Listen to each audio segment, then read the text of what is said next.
Gilbert Lascaux, Géry Lamarre aux éditions Transignum. Les ombres et les effaceurs.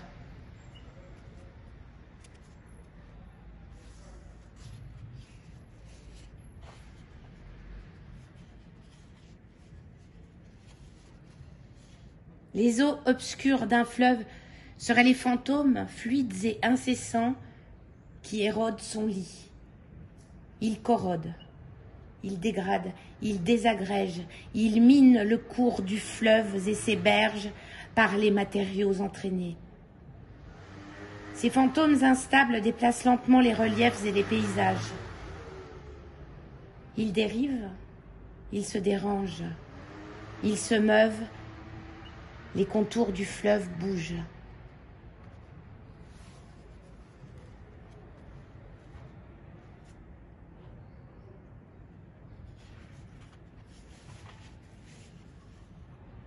Dans le cimetière clandestin d'une banlieue lointaine, les revenants excités s'élèvent au-dessus de leurs tombes qui s'écroulent. Ils détruisent les villages voisins. Ils ravagent les forêts calcinées.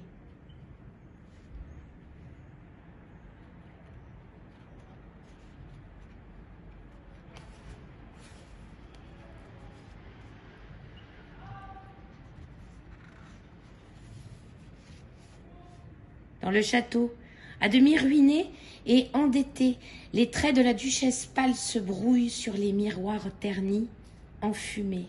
Elle bafouille, elle bégaie, elle balbutie, elle radote, elle marmonne des mots usés par le long usage qui perdent leur sens propre.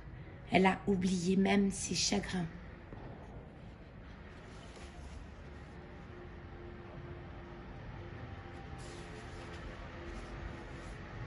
Au carnaval, les zombies facétieux se déguisent, se travertissent, se dissimulent.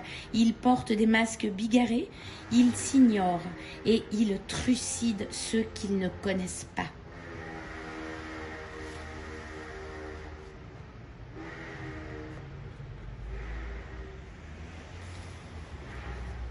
Dans un terrain archéologique, les fouilleurs découvrent les monnaies millénaires dont les faces des rois ont été effacées, oblitérés, et leurs revers sont rayés.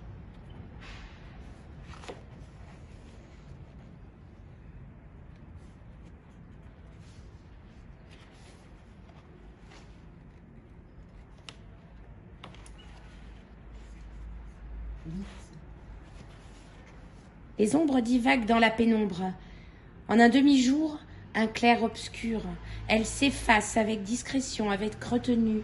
Elles se dérobent, elles se dissolvent, elles se dissipent, se dispersent, elles s'éclipsent, elles s'évanouissent, elles s'évaporent et se voilent. Elles errent sans trace.